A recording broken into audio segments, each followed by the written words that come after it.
And you've worked with 5 directors across 7 films as Wolverine, but Bryan Singer 5 is back now. Yeah, I think Brett Ratner, Gavin Hood, Matthew Vaughn, James Mangold, and Bryan Singer. Very good. What does he bring to the table, though, as a filmmaker on this series? Bryan started not only X-Men, but I would say he started the genre, or rebooted it in the way and made it possible for it to be successful because he took it seriously. He imagined a world where this could be possible. He also made it very human and set a tone right off the bat in the concentration camps of World War II that this was going to be something that was going to be somehow rooted in history, and as fantastical as it would be, you will be able to relate and care for these characters. He's sort of grown into iconic status, and I think X-Men 2, his last one, is for many regarded as one of the great comic book movies ever made. And so he was ambitious, man.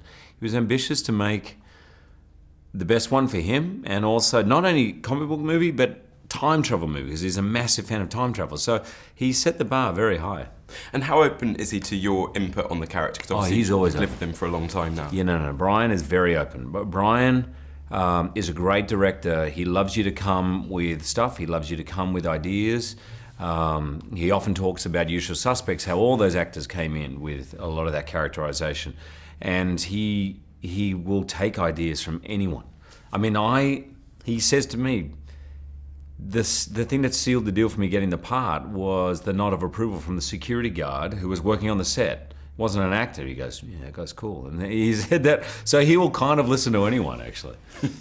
And Wolverine, of course, is the only character to have had the 2 standalone movies. To what do you attribute the enduring appeal of this character in comic books and, of course, in the movies as well? Yeah, well, you put it well, because he has always been popular in comic books and in the movies. You know, he is a classic archetype that works in movies. When I was young, it was Dirty Harry and Mad Max, or Han Solo or Indiana Jones. They're good guys. They're not always nice guys. They're roguish and loners. They do their own thing and ultimately tough. And I think the thing I love about Wolverine, I think kids particularly love about it, is he actually hasn't got the strongest powers, but he's probably the most feared, you know, because of his heart. You know, he's just the person you don't want to piss off.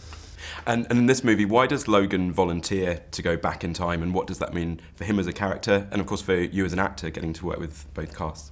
You know, he's probably the last person who should go back for the job that needs to be done back there, but physically he's the only one who can make the trip because of his healing ability.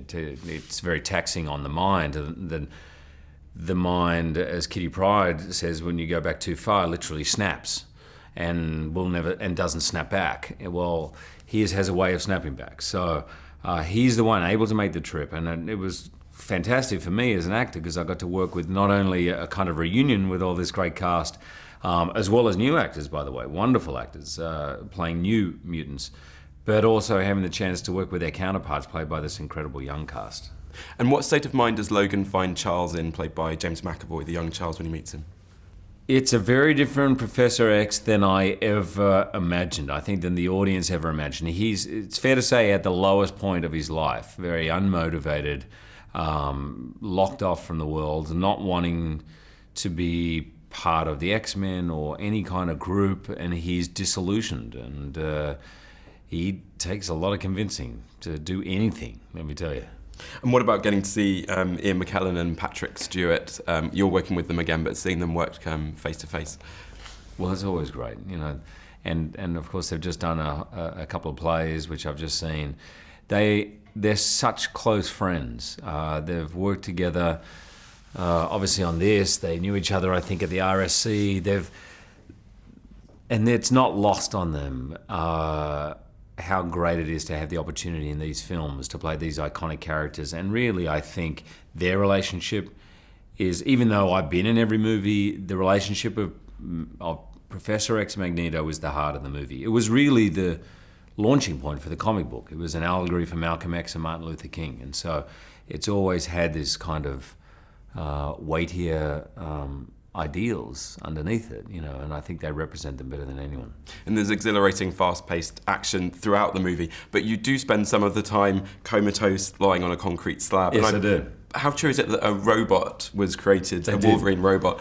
They made a complete dummy, which is terribly frightening. Bryan Singer said he did put me in very uncompromising situations with that robot, but I actually ended up doing pretty much all of it. They created it because in the middle of shooting, I had to promote the Wolverine.